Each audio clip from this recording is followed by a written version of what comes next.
What's up, everybody? We have a quick episode for you guys tonight. We're going to do a review on Venom: The Last Dance, and we're going to have our regular reviews on Agatha All Along and The Penguin. So stay tuned.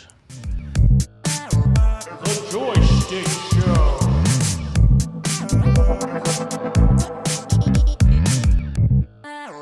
The Joystick Aloha Show. and welcome back to the Joystick Show, a weekly podcast where three friends from Hawaii talk story about pop culture things that bring us joy. Shakas and mahalos for checking us out. If can, please like and subscribe on any and every podcast platform. Also on YouTube, a 5-star review is greatly appreciated and helps us out a ton.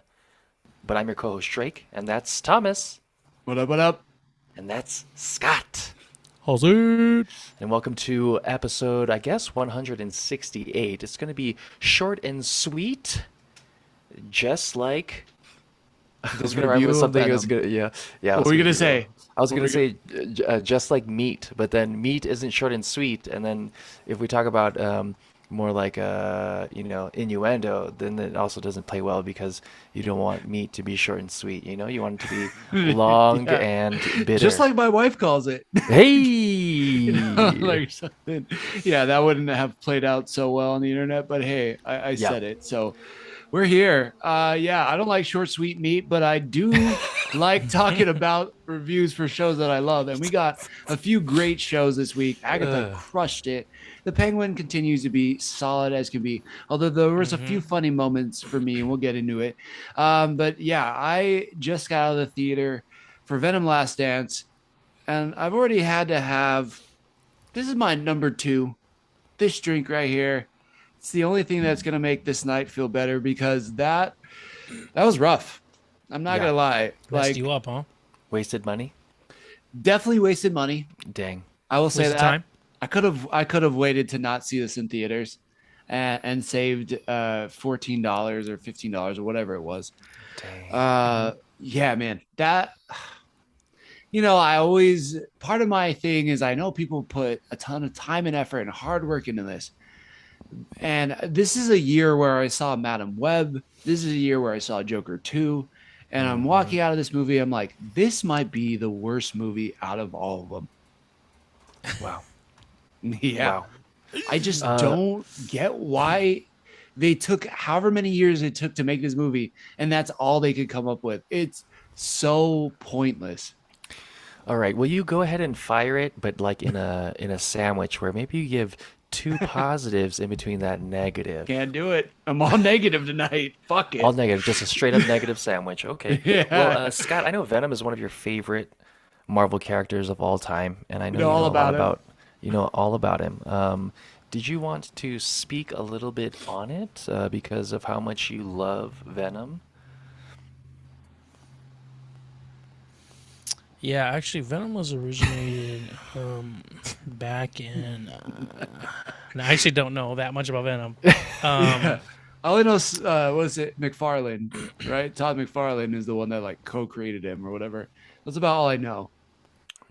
Yeah. I'm not a big, I- I'm not a big Venom fan. Like, I don't know about you guys. Like, I know there's a big community out there that loves Venom, but like Venom's never been my favorite. Like, I like Spider-Man more than Venom. I don't know if that's weird, but like, I do. I mean, Spider-Man's a more popular character. That makes sense, but I guess the only. I mean, I always enjoyed. Oh, sorry, go. No, what did you enjoy? Short, sweet meat. Short, sweet meat? Yeah, when Venom's packing short, sweet meat, we're in business. All right. Sick.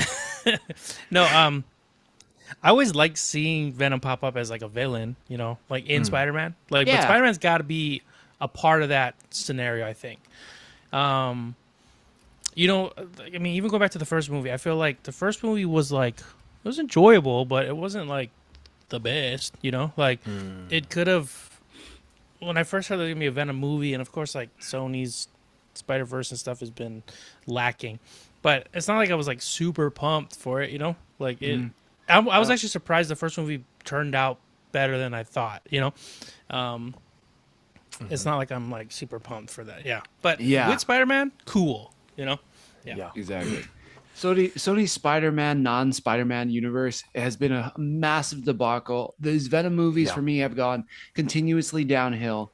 They haven't figured it out. Madam Web doesn't work without a story. Sure. Morbius didn't work when you have Jared Leto and you have Matt Smith and like you have good actors in it, and it doesn't work. This doesn't work. You have a character that anchors all of these other characters and makes them interesting, and he's not in the movie.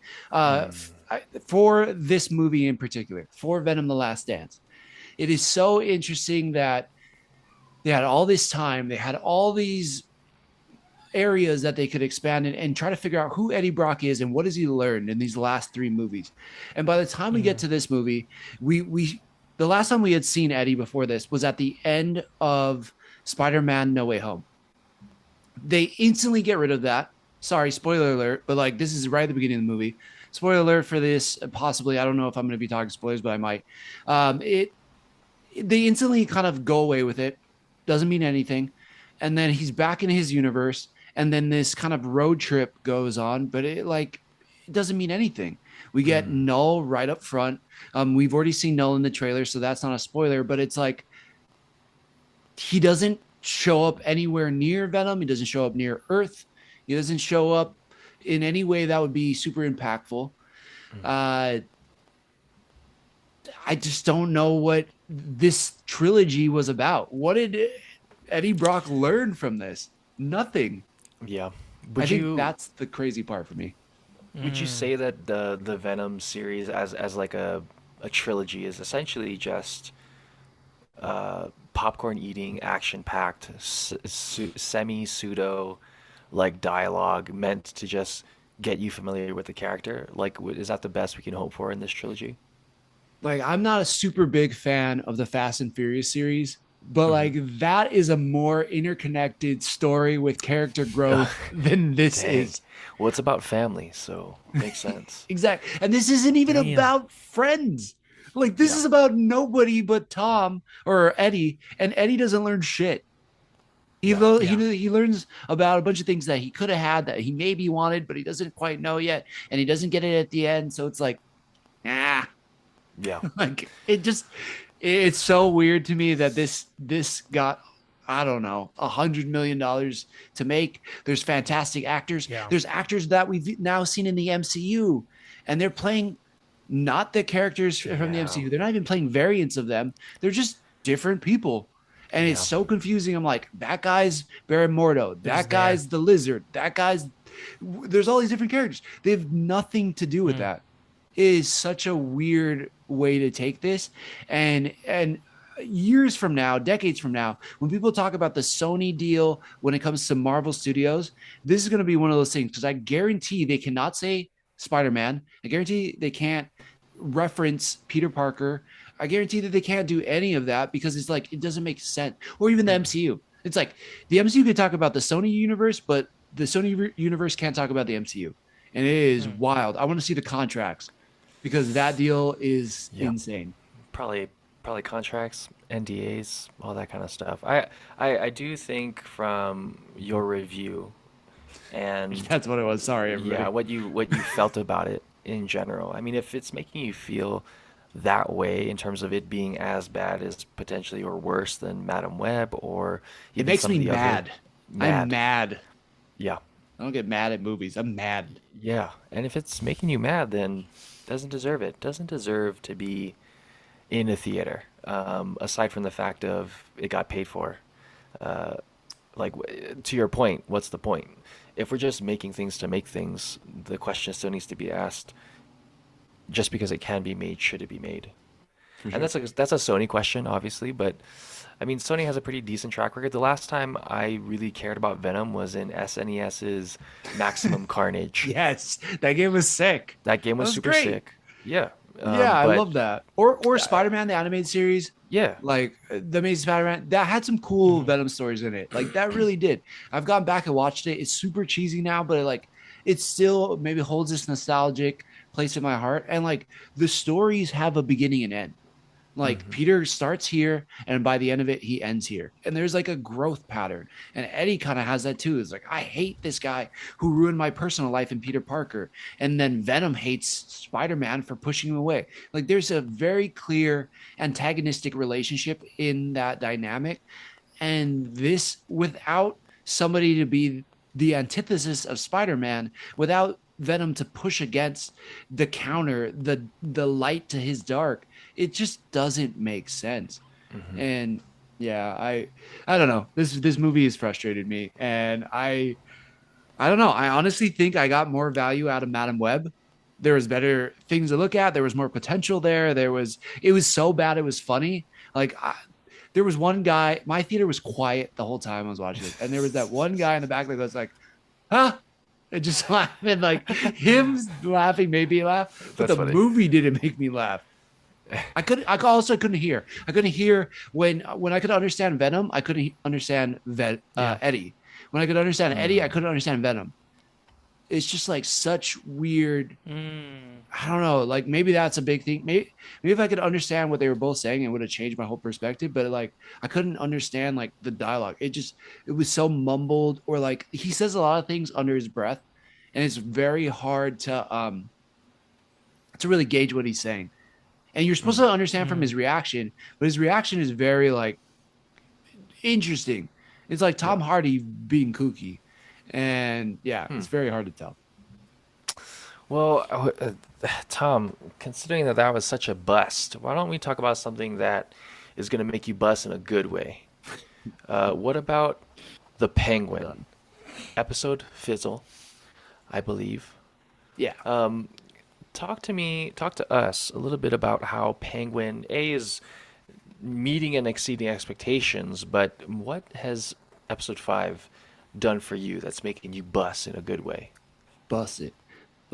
I'm actually going to pass it to Scott because I kind of just went on my rant. I'm a little embarrassed now. So I'm just going to pass it over to Scott so he can take it away on this. And I can collect my thoughts and calm down, do some breathing exercises really quick. No worries. I think I also want to apologize for not responding as much. I think I might have I've been having internet problems as of 30 minutes ago or something. So some of that rant was you going, and then just like freezing, and then going in it again, and I'm like, shoot, I don't even know when to jump in because I'm gonna ask something. You'd be like, I just covered that, so I'm gonna have to re-ask you like later. An idiot. Yeah, exactly. Shit, that's funny. So do you like it? I'm gonna ask that at the end. So I think it's good now. So apologize. But You're good. going into the Penguin, I am really enjoying this show. I think I say it all the time, but I still have a hard time seeing Colin Farrell in the Penguin, which is great. He's not Penguin there. just feels he's not there. Yeah, he feels like that's the actor. Like that's just as a dude he hired, and they're just putting Colin Farrell on the bill. It's a lie. It's all a scam. But yeah, this episode was cool. To sum it up, and there was I know we kind of talked a little bit about it before jumping on. There was this show does such a good job of keeping you in reality. There was a part in the end that I think we agree on that almost reminded you more, lean more towards comic book, which is cool because it reminds you that it is that. But yeah, overall, I'm freaking digging this show. It's good. Yeah. You want to talk about character development and where they start and where they're at. Look at what Victor's doing now, right? We start the episode. They're going after Maroni's son. He's shooting everybody in the tattoo shop, pulls him down off the fence, and is punching you in the face and helps kidnap him. The kid's fully bought into I'm a criminal and this is how I'm gonna make my life better. And that's a huge amount of character development. We see something in Oz in this episode too. Is somebody who is such a gangster and looks up to the old gangsters back in the day. What's the guy that he really looks up to? I'm trying to think of what that guy's name is. He had the golden chariot. Ares? No. No, What no, did no, no. It was the gangster he kind of likes. Someone's probably screaming at their phone right now because I can't think of his name. I But know, and I'm so sorry, gangster.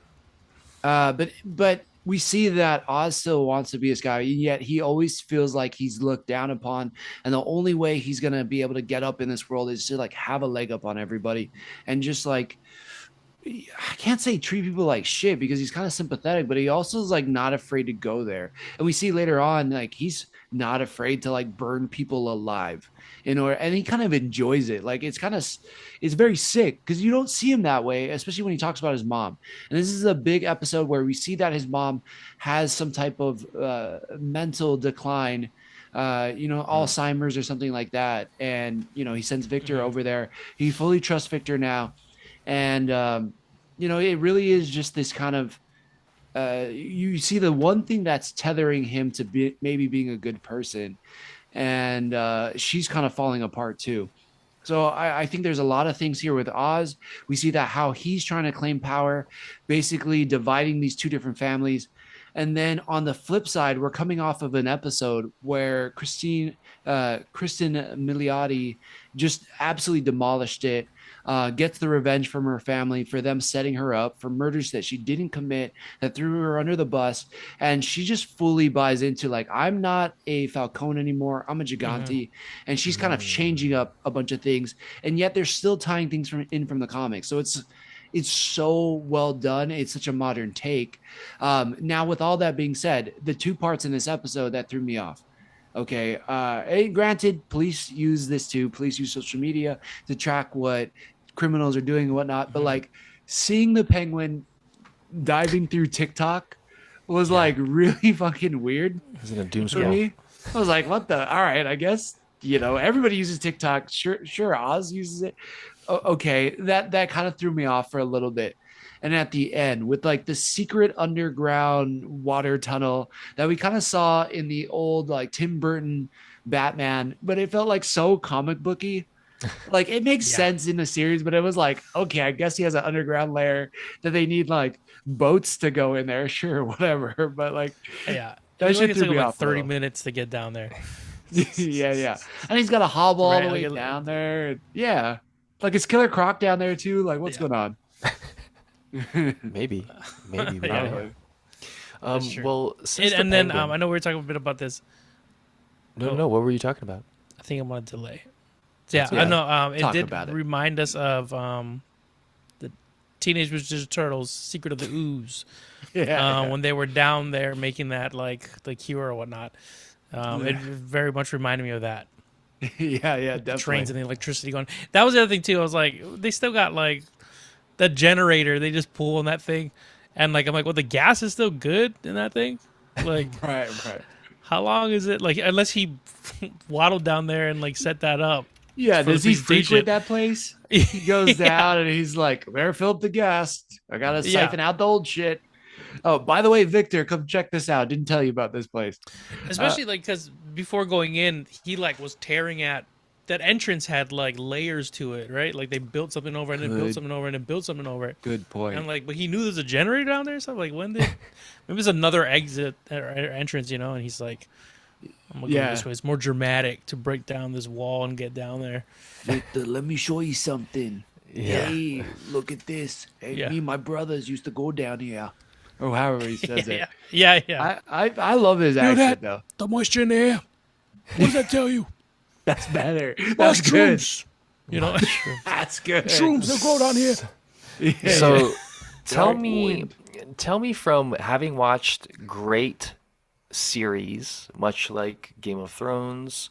I guess that's the first one that comes to mind. But in general, Penguin obviously first coming in, the idea was like, man, how is Colin Farrell really going to pull off the Penguin? Obviously, he doesn't look like Colin Farrell.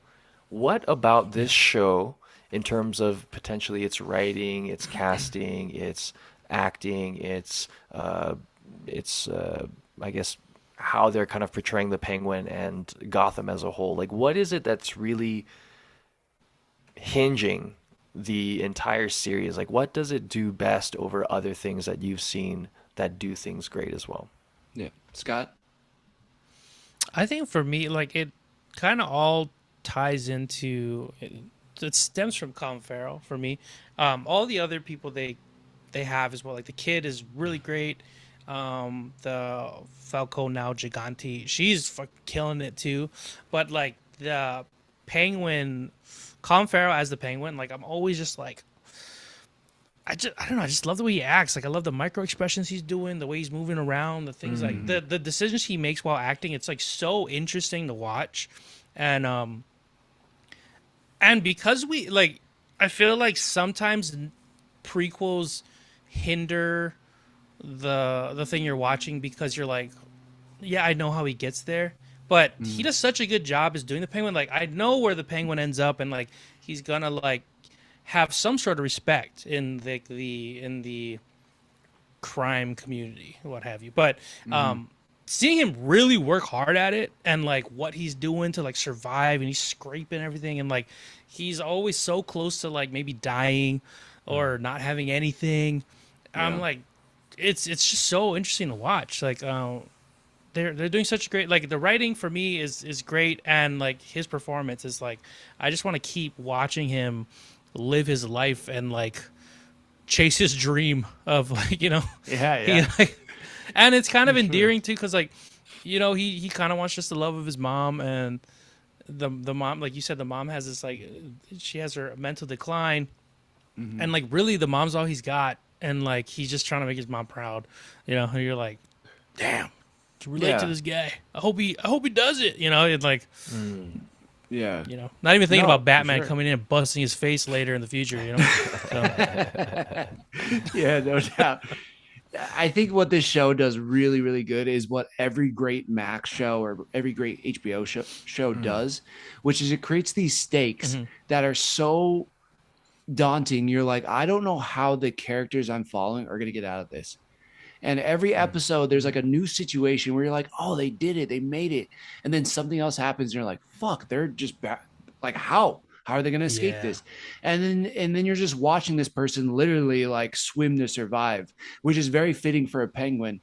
And I just think that, I think all the points that Scott made are very true and very valid, because he's just interesting to watch and watch the way he exists in this world where he kind of fits, but he kind of doesn't. And then he just keeps making decisions where you're like, man, that could really be awesome, or that could really get him fucking killed. And then it works a little bit by the skin of his teeth every time. And then now he's drawing other people who are kind of innocent, but they're getting sucked into the world, whether it's Victor or his girl that is kind of like whatever. She's like the sex worker. She brings her friends in, but now she's in danger. And it's like, what line will she have to draw in the sand so that she doesn't get killed? Will he backstab somebody that got him to a higher place with Sophia? And yeah, he does. So it's like so many interesting things here. And it also sets up this world of Gotham that is so intense. Like it's like, man, what would it take to survive in this world? You know, we've seen natural disasters happen in real life, and it's really sad and it's really traumatic. But you know, being at the grassroots level at a place that is supposed to be already a bad place, now they have nothing. The people who have nothing have even less than nothing now. What is it like to exist in this world? And man, they're doing such a good job of setting up Gotham, and I can't wait to see this for like Batman 2. Because you're right. Like we know where Penguin's going to go, but what does this mean for the future of Gotham and the world that the Batman's going to have to exist in? And does this let room for like other crazier villains to come in there? I think it will, but also like, how do you ground that? And again, I think this was the first episode that it felt the most ungrounded, and yet I care the most for the characters at the point in this story. yeah, that's very true. Because it is interesting to see, you know, when they go back to the place where the kid grew up, and just like they're just living there without electricity, literally just it's got a door, like the place they're living in, but they could get, and they're sneaking in, trying to get in there, like because there's people running the area now, you know, like dangerous people. So yeah, for sure, that does make me think about like, oh yeah, these hard times are creating these people who are like just gonna be like, well, I gotta survive, and then, you know, they maybe turn into like big supervillains that Batman's like, get your life together, you know. Yeah. Maybe But they're trying, Batman. maybe they're just you know? goons. And then you're like, why would you serve Also this that, weird yeah. penguin dude? Or why would you join up with the Joker?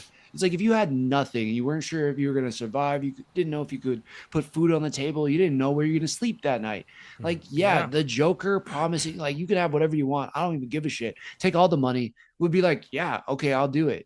And so it makes so much more context for like the other villains and how they like get their power in the city. Because you throw in like a Joker who doesn't give a shit about money. He just wants chaos. He just wants, the world to kind of fold into his own perception. It's like, yeah, and then I'll promise people whatever they want. And that is like a very powerful thing that I think they're really doing an interesting thing. Like we got a taste of the Batman in the last movie, but this is really setting up Gotham as its own character. And it makes a lot of sense. And like, man, as a year 2 Batman, seeing Gotham in these early years of Batman kind of being there, there's so much room they could extend this to all different kinds of villains for the next decade. We could get a Clayface spinoff. We could get a Mr. Freeze spinoff. We could get a Scarecrow spinoff. And every season is a new villain. And it would make sense because you see what state Gotham is in from like the first time the Riddler fucks it up. It's very smart. With good writing. You see Sonyverse? You pay attention? Are you watching Penguin, bro? Yeah, it's... Right. This is like... When I first heard about Sonyverse, like, we're going to make villain movies. And you see one, you're like, why? Why? Who needs this? And then you see Penguin, I'm like, yeah, do more. Like, just like good writing. Yeah. Take the time to tell a good story. Get some good actors in there. Do you think Gotham in itself, because of its griminess, because of its depths, both figuratively and literally, do you think DC could potentially do something with, for example, Metropolis, considering how that IP is, but Metropolis is a lot cleaner of a city in that sense. Do you think it'll still work with Metropolis? And if so, how? Yeah. Based on what James Gunn just said at New York Comic Con, I think for sure. I think he's got a good handle on what separates Metropolis from Gotham, from Star City. I think he has a good take on it. And you're right. Metropolis is a more bright, it's a more shining city. The villains are usually more fantastical in nature. They have like superpowers and stuff. But I also think that doesn't excuse it from crime. That doesn't also excuse it from like people hiding in the shadows. So I think there's going to be a lot more secretiveness about it. And I think it also is going to allow for more intelligent villains like Lex Luthor, because you have Lex Luthor ultimately has to be the biggest bad of Superman. I'm pretty sure. I don't know. Has he talked about casting? If you guys remember, I can't remember if he. I can't remember it all. I can't remember either. I wouldn't be surprised though, and I think this allows Brawn versus Brain. And right now, what's great about Gotham and what's great about Batman in general too is like, yeah, he wants justice, but he has to be both. He has to be brains and he has to be brawn. And Superman doesn't necessarily need to all the time. So I think that there's so much they can do with this. Plus the Batman and the Penguin are in an Elseworld story where it can be more grounded. I think Metropolis being part of the DCU is going to be able to be more imaginative and more fantastical and more, not to use this generic comparison, but like the MCU, like the technology beyond our dreams is possible. Now, if that exists, how does that work with like criminals? How does that work with like people who have nefarious goals and all that kind of stuff?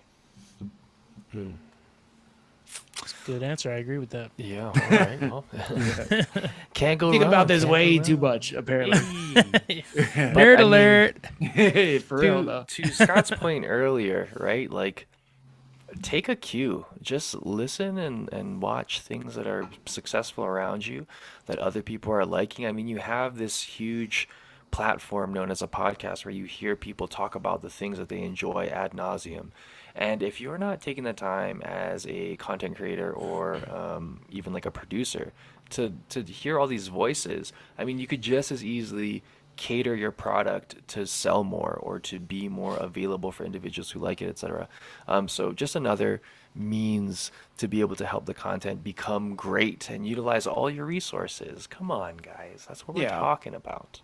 As someone who's almost had 2 full glasses of whiskey and I'm a little unhinged right now, I think What are your thoughts? Sony has done just that. Sony is taking these characters and they're like, oh, well, they're Spider-Man characters. We can pump these movies out and people are going to go see them because it's Marvel. And it's because it feels like a commodity rather than a story. There you go. I want a story. Like, I want to be compelled. I want to feel something. And that's the thing that I haven't got from any Sony movies. I don't feel anything from it. I don't feel for the characters. I don't feel for the victims. I don't feel for, the people in the city. I have no understanding of what we should be taking away from this. And when you look at it, unfairly probably, but like if you just compare Venom to the Penguin, you feel for everybody in Gotham.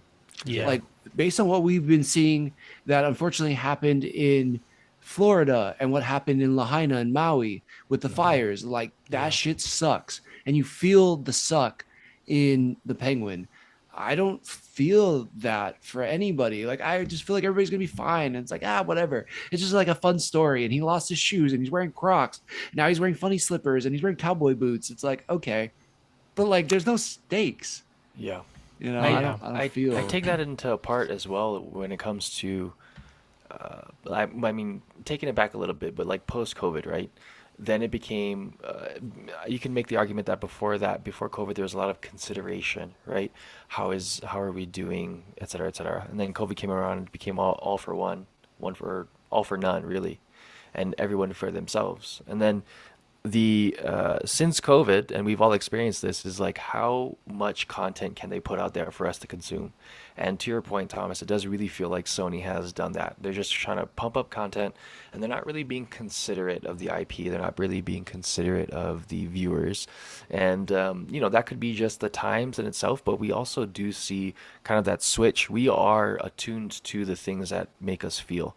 Hence the reason, another thing that we've talked about, and we'll talk about on a later episode, Vox Machina, and or things like we're going to talk about in just a few moments here, like Agatha All Along. Like, these things are doing well because they're telling stories and we care about them.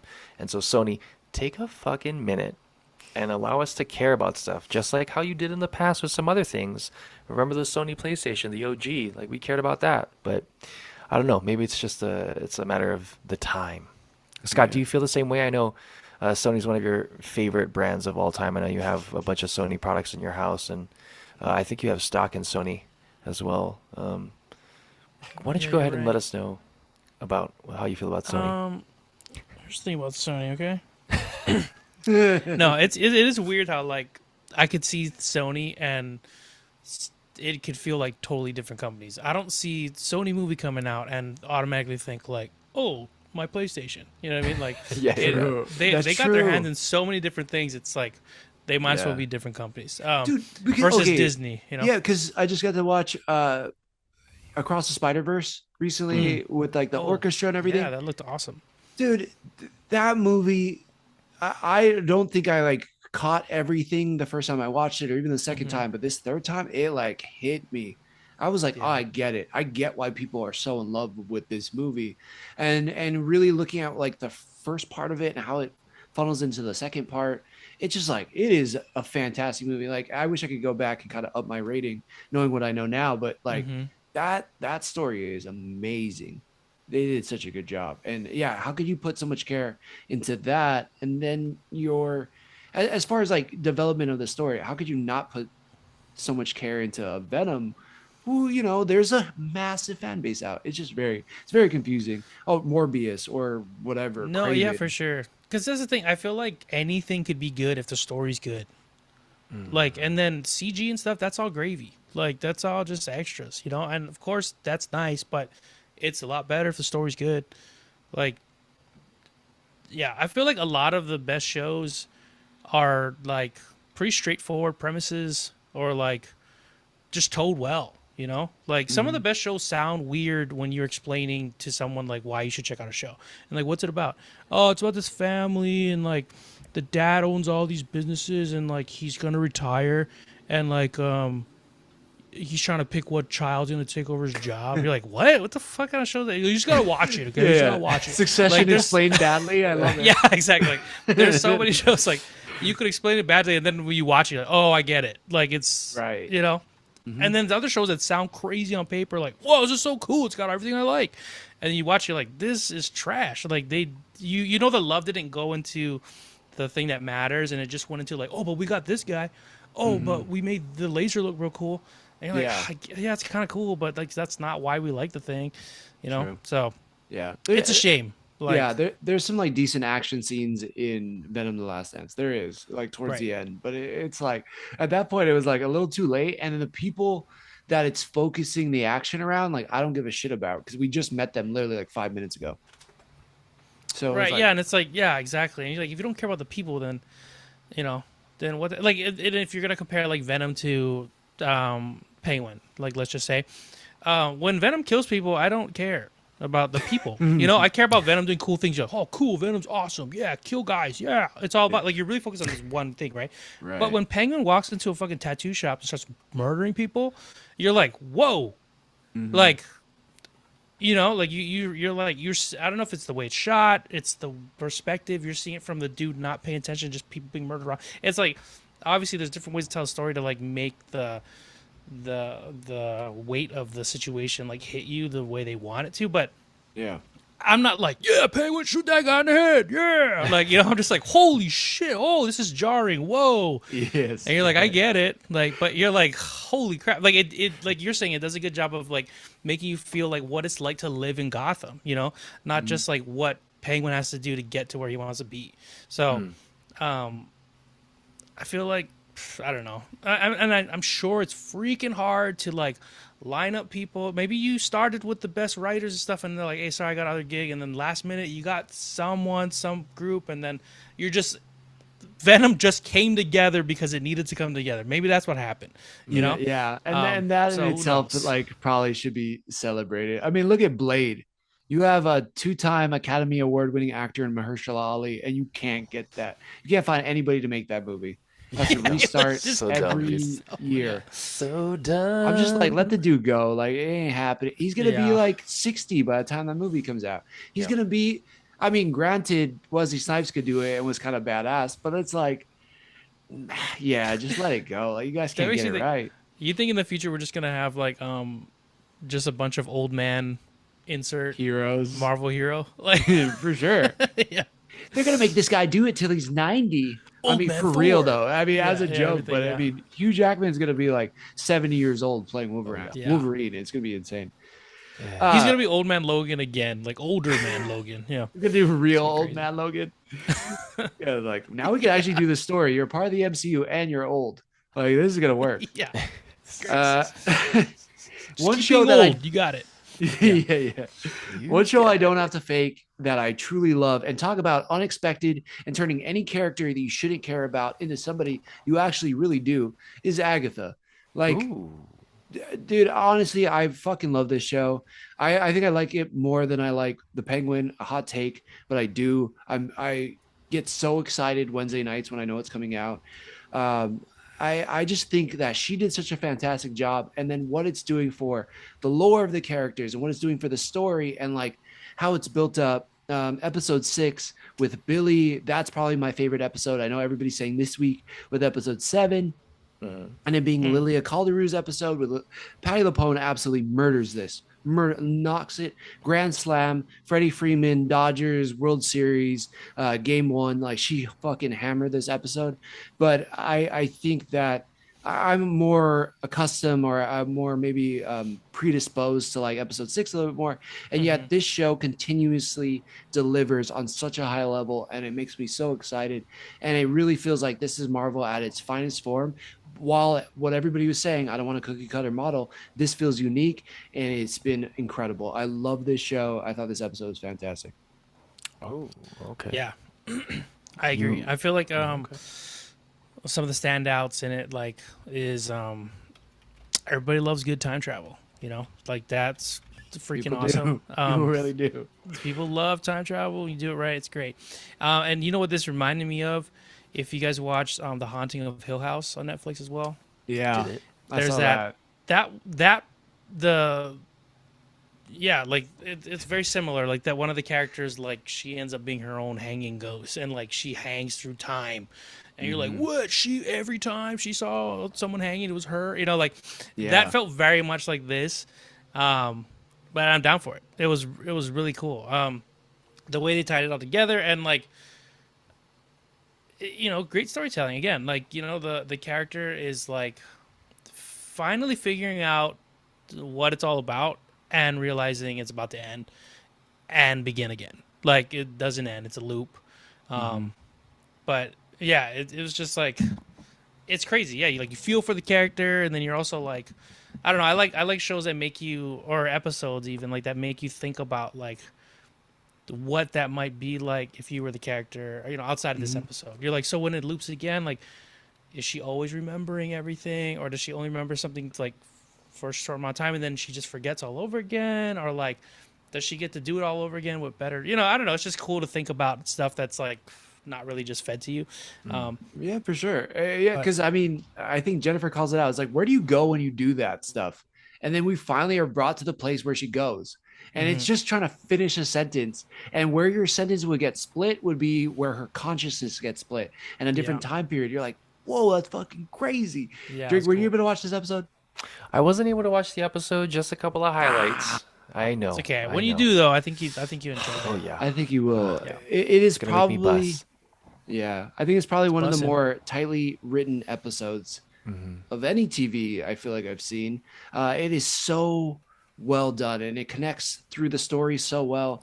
And Patti LuPone, it just really, I wasn't familiar with her work. I think none of us really were before this show, but I'm like, I get why she's such a legend on Broadway. Like, Yeah. man, I think that really added to this kind of cool story, like with her going through times. Like, her being able to sell it the way she did was, just as important. Like, she did such a freaking good job. Yeah, it was good. It's so good. yeah, Left You you gotta watch. speechless. Yeah. Yeah, I mean, I kind of was too, and it was hard to, like, we're pretty active on Threads these days, and I just didn't even know what to say about it. There was all these people praising Patti LuPone, like, legend, icon, fantastic, blah blah blah, and I was like, I can't say it any better than anybody else has said. And I feel like I've become a person who really appreciates tight writing, and this was tightly written. And as you dive through different time periods, right? Like, it took me so long to understand Inception. I don't think I really understood Inception till like the third time I watched it, but yet I could track this. I could follow this episode as she's going through all the different times we've seen her through the different episodes, and I could understand it in the first time. And I think that is such a testament to like how tight they wrote this and how much they understood what this character's journey was going to be and how it was going to relate to the overall story. Because you see, she's really trying to impact every character, as we've seen from the first episode all the way to this episode. She's trying to do the best she can, and we got a character journey. She was always trying to run away from death. She was always trying to run away from other people because nobody understands me and nobody accepts me. And when she finally accepts her and what her abilities are, she's also accepted by everybody else. And I think that's just like such powerful messaging in like a tight, fun episode. And on top of it, she gets to be the fucking hero that murders most of the Salem 7. It's Right. like, dude, like, what praise and admiration for Patti LuPone as an actor, but also like this character who had a very short stint in the comics, but also making them so impactful for the story and pushing Agatha forward and also Billy forward. It's like, damn, well done. Well done, Jack Schaefer. You guys crushed it. Yeah. Nailed it. So I guess what are some of the highlights or maybe some of the Easter eggs that you were seeing in this most recent episode that's kind of helping you propel the Marvel franchise back into its dominance? First shout out, I like that they all were like very stereotypical witches from pop culture. Right. You're right. We got the Wicked Witch from the East, Wicked Witch, or I guess like the Good Witch from the East. Did I say that already? I don't know what I said. One of them directions. Yeah.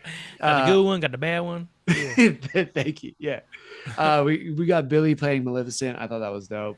Jennifer Hale playing the witch from Snow White. So it's like you had some Disney stuff, and then you had like some other classic witches. I thought that was cool. And I'm always sucker for like a good trap. So them being in that room and having to figure out the puzzle while the swords are coming down, like That was cool. yeah, like not Raiders of the Lost Ark. Is it Raiders of the Lost Ark? The second Indiana Jones movie, Temple of Doom. One. Temple of Temple Doom. of Doom. Yeah. Or Like she has to Temple pull do, the lever or whatever. And yeah, or like switch. He tries to switch the bag for the skull, and then all of oh a sudden yeah, yeah. that drops the Or boulder. Goonies when they had to play the piano. Or Oh, And they're Goody. like, oh, the floor Yes, falling, like like yeah, it's right. I yeah, love that stuff. Yeah, exactly. I love that too. And then you have that type of challenge that they have to overcome, but then you mix it in with like the answer is through time travel. yeah, And it's like, whoa, that's really freaking unique. Like, I thought that was so cool, so well done. So that, yeah, those were like the first parts of this that was like, man, this is a great episode for me. yeah. And it's cool too, like the road, like because we don't. I mean, I don't. They don't really tell you yet, like what the road really is. Like the fact that the road knows, like, nah, it's about you. Like, and anyone else Mhm. who any other answers, wrong answers. Like you all die unless you figure out you. And then like for her to do it, she has to figure out her like time traveling thing. It's like the road knows. You're just like, man, Mhm. what is this freaking wild place they're on? That's a It's good point. bananas. Yeah. Yeah, yeah. Someone pointed out that like the yellow glow at the beginning of the episode is like the Mind Stone. When you first look at Elizabeth Olsen or like the Scarlet Witch, no, actually, when she was just Wanda, and she gets first introduced to the Mind Stone, there's that yellow glow of her, and in the yellow glow, she sees the Scarlet Witch. Like it's unlocking some part of her mind that she didn't have access to, and that allows her to have the power. Well, Lilia in the beginning of this episode, as she's falling, is bathed in yellow light. So she must be seeing something too that's kind of awakening something in her. And I just like how they've kind of connected that imagery from WandaVision into this. Like it's really well done, and it's something again. I feel like I say this every week, but it's like when you have a consistent showrunner or storyteller, the stories then and the imagery then becomes consistent, and I feel like Right. we get that in That's this huge. episode. Yeah, and Yeah. it's just a ton of fun. Jennifer is now starting to be on Lilia's side, and is also trying to question like what is it? She's even wondering what is it like to be you. I think that's kind of um I don't know. It's nice. It's empathetic, but it's also like that shows like a true bond in friendship. Like let me put myself in your shoes for like 1 second to like really see what's like. Oh fuck, this must be hard. I think that's Yeah. a nice element to it too. Yeah. Oh, the other thing that was I think addressed in this episode, right, is we find out who Aubrey Plaza really is. Is that this episode? Yeah, Yeah. that's a good one. She is Death. Lady Death. Yeah. Lady Death. What did you think about it? I mean, I thought that was cool. Obviously, it's like higher stakes now, right? Like it kind of reminded me of like. I mean, it's crazy to think that maybe Agatha made some sort of deal with Death at one point, or like, I mean, big enough, some kind of something big happened where Death is now like they got sort of relationship, kind of like what Thanos had with or wanted to like With Death in the get with comics? Death as well, like Yeah. that sort of thing. So you're like, is this the same Death? Like, and then also like to think that way, you're like, man, like Agatha was either like really powerful, where Death's like, all right, I kind of like you, and not just like you lesser being. So it's interesting to see that. That's cool. I'm interested to see where they go with it though, like with her being Death, and like I hope it's not just like a she's Death and then like they just kind of it doesn't go anywhere like that Right. kind of jump. So I don't know. What do you think about that? I don't know. I think it's great. I mean, that Yeah. was the question that if you went on the forums and you went on Reddit, everybody was like, why is Thanos trying to snap half the universe?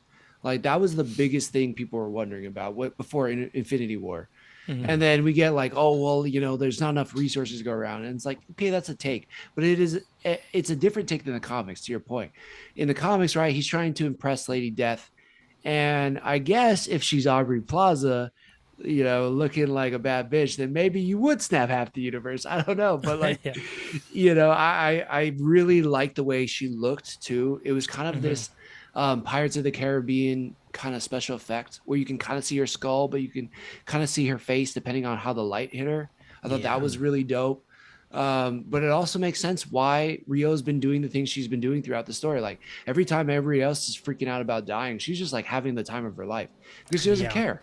Like Right. whatever. Like I've collected so many people's bodies, and she says even in that, I think it was episode 5 when they're in the 70s, she says like, okay, you get your power back, I get my bodies. And it's like, okay, that was a clear hint. You look at the Ouija board. Oh, who's in the room with you? Death, right? Right. So I think it's great. I think it's an awesome way to tie in this character that was so impactful to the comics. And I think we know Thanos is getting back or coming back in some way or some fashion, whether it's in like What If or maybe somewhere down the line. Josh Brolin said he's fully on board with that.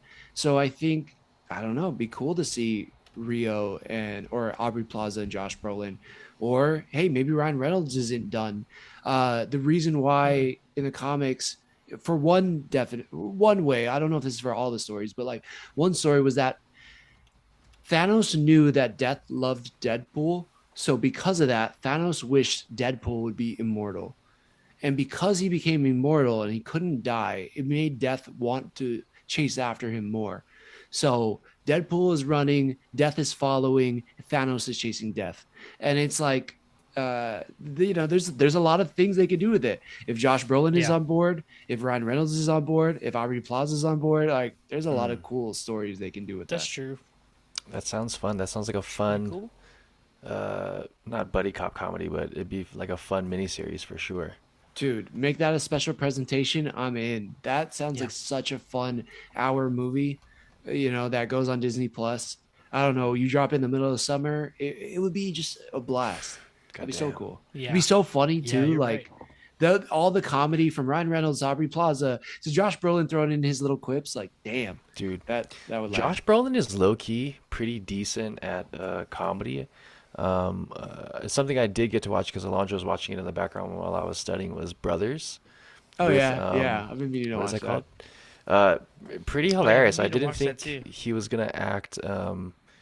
He was very good at playing that like awkward comedic type straight man. It was interesting. Nice, Very interesting. Yeah. dude. I gotta check that out. That's a good. Hey, that sounds like a watch recommendation Monday. Oh yeah, Nice, definitely. nice. After your big Monday. Oh yeah, after Big Monday Test. test. Bob, yeah. Yeah. Last thing I want to call out on Agatha was, okay, she figures out all the cards, and then that scene where she flips the card and then the whole gravity changes is just like, it's so cheesy, but it's so beautifully shot. It's like an A24 movie for me. It's like a scene you would get out of an A24 movie. It's just like her falling down and letting go and then falling on the swords. But right before she hits the ground, she kind of goes back into her past self. When she kind of wanted to not be herself. I thought that was, just really beautiful. Well done. Just, man, so good. Yeah, for sure. That was awesome.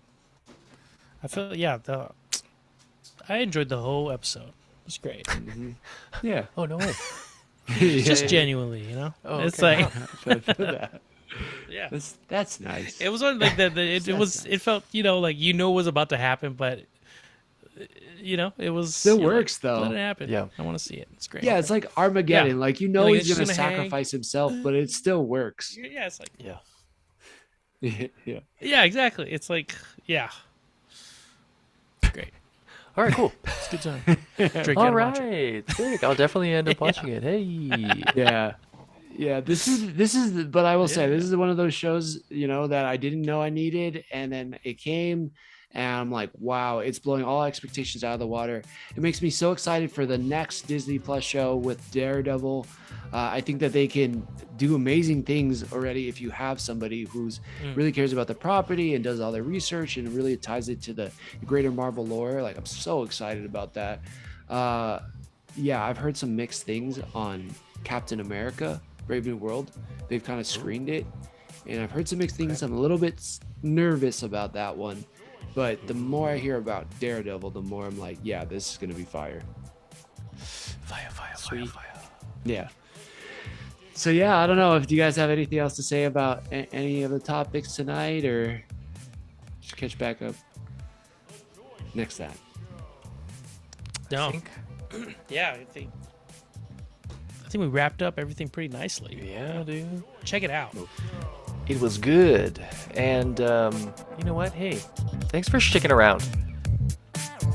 The Joystick Show.